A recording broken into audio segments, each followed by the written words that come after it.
ដែលកំពុងតែស្វែងរកលំហាត់អនុវត្តរូបមន្ត ADN ទាំងអស់គ្នាបាទថ្ងៃនេះខ្ញុំយកលំហាត់អនុវត្តរូបមន្តមួយទៀតមកបង្ហាញបាទដល់បងប្អូនទាំងអស់គ្នាជាចំណេះដឹងបាទអញ្ចឹងយើងមានលំហាត់មួយដែលគេដាក់ថា molecule ADN មួយមាននុយ adenine បាទអញ្ចឹងយើងកំណត់នៅបំរាប់ឲ្យបានហើយដែរមកគឺមាននុយ adenine បាទអញ្ចឹង adenine យើងដឹងហើយថា adenine គេតាំងដោយអក្សរ A ដែលជាទូទៅ A គឺវាស្មើជាមួយនឹង T បាទអញ្ចឹងនេះគឺជាអ្វីដែលយើងគិតនៅក្នុងចិត្តរបស់យើងបាទហើយនឹងមានផលបូកបាទ C បូកនឹង Z បាទផលបូក cytosine បាទ cytosine ជាមួយនឹង guanine បាទអញ្ចឹង cytosine យើងតាំងដោយអក្សរ C ដល់ពេល guanine យើងតាំងដោយអក្សរ Z បាទអញ្ចឹងយើងបាន C បូកនឹង Z បាទអញ្ចឹងសំណួររបស់គេសួររកប្រវែងបាទតើមានប្រវែងហ្នឹងប្រវែងអីគេគឺប្រវែង molecule ADN មួយខាងលើហ្នឹងតើមានប្រវែងចំនួនប្រមាណអញ្ចឹងជាគន្លឹះនៅក្នុងការដោះស្រាយលំហាត់មួយវាជាបញ្ហាទៅលើបងប្អូនមួយចំនួនដែលបងប្អូននៅពេលដែលទទួលបានលំហាត់ហើយមិនដឹងថាខ្លួនឯងហ្នឹងគឺត្រូវចាប់ផ្ដើមពីចំណុចណាមុនទៅចំណុចណាមុនមួយទៀតនេះទេអញ្ចឹងខ្ញុំសូមបញ្យល់ក៏ដូចជាផ្ដល់ជាគន្លឹះទៅដល់បងប្អូនថានៅក្នុងការចាប់ផ្ដើមធ្វើលំហាត់មួយឲ្យបានល្អមូលដ្ឋានគ្រឹះគឺបងប្អូនត្រូវតែទន្ទិញចាំរូបមន្តឲ្យអស់សិនបាទហើយរូបមន្តគឺខ្ញុំមានបង្រៀននៅក្នុងវីដេអូមុនរួចមកហើយបាទអញ្ចឹងបងប្អូនទន្ទិញវាកត់វាមកទន្ទិញវាមកបាទ m ស្មើអីគេអញ្ចឹងណា 2a បូក 2c ប្រវែងស្មើ m លើ2គុណ 0.34 បាទកត់ចេញអញ្ចឹងមកហើយទន្ទិញវាឲ្យចាំទាំងអស់បាទរូបមន្តទាំងអស់មកកលឹះទី2គឺនៅក្នុងការបាទគណនាលំហាត់មួយគឺយើងត្រូវព្យាយាមកំណត់ចំណាំលើបំរាប់ឲ្យបានច្បាស់ហើយនឹងសំណួរបាទអញ្ចឹងនៅពេលដែលយើងធ្វើលំហាត់ខ្ញុំតែងតែឲ្យសង្កត់ធ្ងន់ទៅលើសំណួរនិងបំរាប់បាទអញ្ចឹងនៅពេលដែលបំរាប់ប្រាប់ពីអីយើងប្រើរូបមន្តនោះ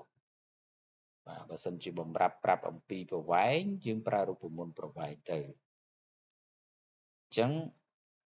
ដោយលំហាត់នេះបំរាប់ប្រាប់អំពី ATCC អញ្ចឹងវាអត់មាននៅក្នុងរូបមន្តទេអញ្ចឹងវាគេប្រាប់អំពីធាតុរាយអញ្ចឹងយើងគិតទៅលើរូបមន្តនៃធាតុរាយហ្នឹងគឺមានន័យថាយើងនឹងអាចរកតួ m បាន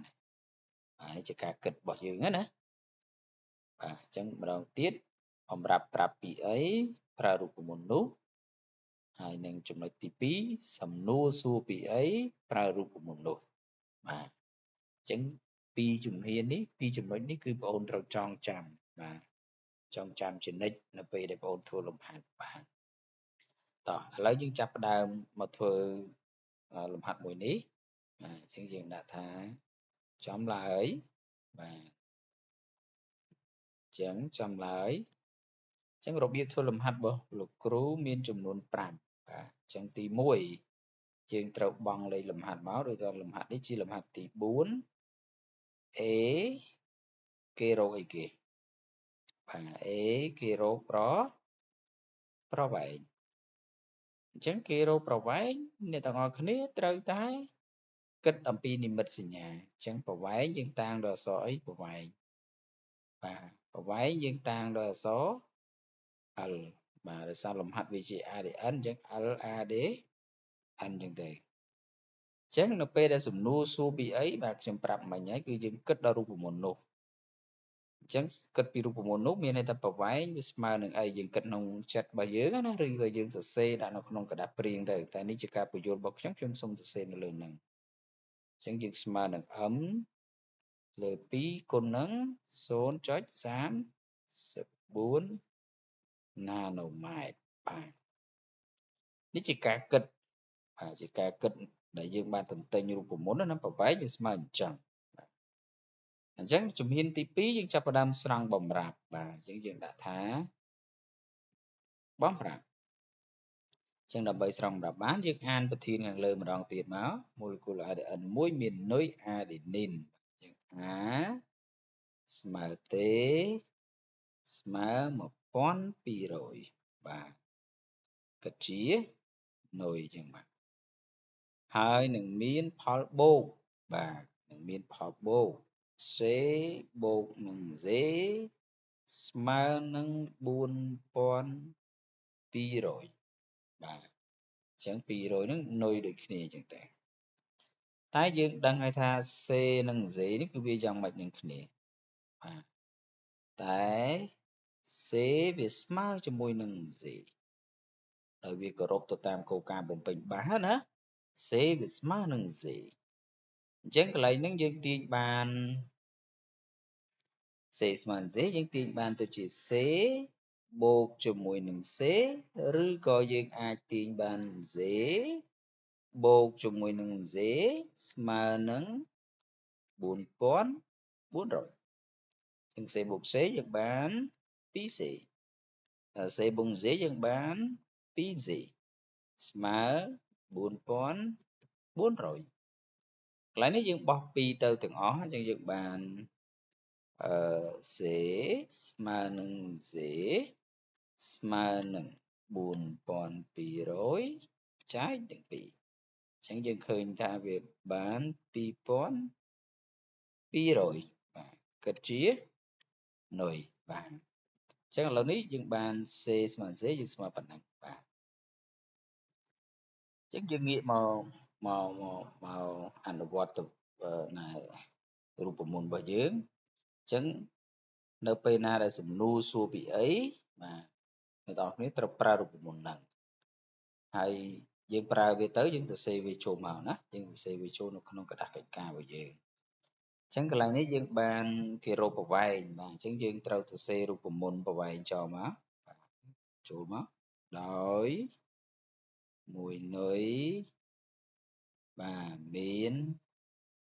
ប្រវែងបាទ0.34ណាណូម៉ែត្រហើយជាប្រាប់គេតិចទៅហើយ ADN ជាច្រវាក់បាទជាច្រវាក់ទ្វេស្របបាទទ្វេស្របអញ្ចឹងក្រោយមកទៀតយើងបានរូបមន្តរបស់យើងបាទរូបមន្តបាទយើងបានរូបមន្តរបស់យើងគឺ LADN យើងស្មើនឹង M ចែកនឹង2គុណនឹង 0.34 ណាណូម៉ែត្រអញ្ចឹងនៅពេលដែលយើងបានសរសេររូបមន្តហើយយើងចាប់ផ្ដើមមកមើលនៅក្នុងរូបមន្តរបស់យើងគឺយើងអត់ដឹងតួ M ទេបាទយើងអត់ដឹងតួ M ទេអ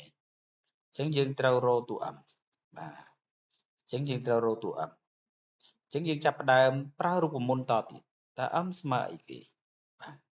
អញ្ចឹងយើងប្រើរូបមន្តតទៅទៀតយើងបាន M ស្មើនឹងយើងលួចគិតណា M ស្មើនឹង2គឺថា A បូក C អញ្ចឹងយើងសួរថាតើនៅក្នុងបំរាប់យើងមាន A មាន C ហើយនៅមានហើយអញ្ចឹងមានរូបមន្តដែលយើងគិតជារូបមន្តត្រឹមត្រូវអញ្ចឹងយើងចាប់ផ្ដើមប្រើរូបមន្តហ្នឹងមកអញ្ចឹងយើងសរសេរថាតាមបាទគោលការណ៍បាទតាមរយៈគោលការណ៍បំពេញបាទបំពេញបាសអញ្ចឹងតាមរយៈគោលការណ៍បំពេញបាសយើងបាន A បំពេញទេ C បំពេញ C A ស្មើទេ C ស្មើ Z ចឹងយើងបានរូបមន្តបាទយើងបានរូបមន្តរបស់យើងគឺ m ស្មើ2កតាឲ្យ a បូក c ចឹងចាប់ផ្ដើមជួសមកយើងជួសចូលមកយើងបាន2កតាឲ្យបាទ a យើងប៉ុន្មាន a បាទ a យើងគឺនៅខាងនេះ a យើងគឺ2ទេបាទសំទោស a យើងគឺ1200បាទចឹងយើងបាន1200បូកនឹងបាទ c យើងគឺបាទ20002200បាទ2200បាទចឹងយើងគណនាវាទៅយើងគណនាវាមកយើងបានស្មើនឹង2កតាឲ្យ0 0 4 3បាទត្រូវទេចឹងស្មើនឹង3400យើងគុណ2ចូលតាមទៀតទៅ2គុណចូលមកចឹងយើងបាន0 0 8 6គិតជានុយចឹងទម្លាក់ m ចូលអញ្ចឹងយើងចាប់ផ្ដើមពេលដែលយើងធ្វើលំហាត់ហ្នឹងយើងមើលផងណាតើសំណួរសួររកអីបាទសំណួរយើងកំពុងតែសួររកអំពីប្រវែងនេះទេបាទប្រវែងអញ្ចឹងឥឡូវនេះយើងអត់ទាន់ដល់ចម្លើយទេអញ្ចឹងយើងយកតួ m របស់យើងហ្នឹងយើងយកមកជួសនៅក្នុងកន្លែងរូបមន្តរបស់យើងហ្នឹងអញ្ចឹងយើងដាក់ថាយើងបានឬក៏នាំឲ្យក៏បានដែរអញ្ចឹងយើងបានប្រវែង ADN ស្មើ8600ចែកនឹង2គុណនឹង0.34បាទអញ្ចឹងយើងយកវាទៅជួសនៅក្នុងរូបមន្តរបស់យើងដើម្បីទៅរកចម្លើយរបស់យើងចម្លើយរបស់យើងគឺគេឲ្យយើងរកប្រវែងរបស់វាបាទអញ្ចឹងយើងចាប់ផ្ដើមគណនាមកបាទ6800ចែកនឹង2ស្មើនឹង3400ហើយគុណនឹង0.34ស្មើនឹងបាទអញ្ចឹងចម្លើយវាស្មើនឹង1156ណាណូម៉ែត្របាទអញ្ចឹងយើងចាប់ផ្ដើមមើលថាតើយើងដល់គោលដៅយើងនៅសំណួរគេសួររកប្រវែងឥឡូវនេះយើងរកឃើញហើយនៅបាទអញ្ចឹងរកឃើញហើយបើរកឃើញហើយយើងត្រូវឆ្លើយដូចនេះឲ្យគេទៅបាទអញ្ចឹងដូចនេះ LADN ស្មើ1156ណាណូម៉ែត្របាទជាចម្លើយដែលយើងរកឃើញចុងក្រោយបាទអញ្ចឹងនេះគឺជាការបកស្រាយលំហាត់របស់លោកគ្រូបាទហើយ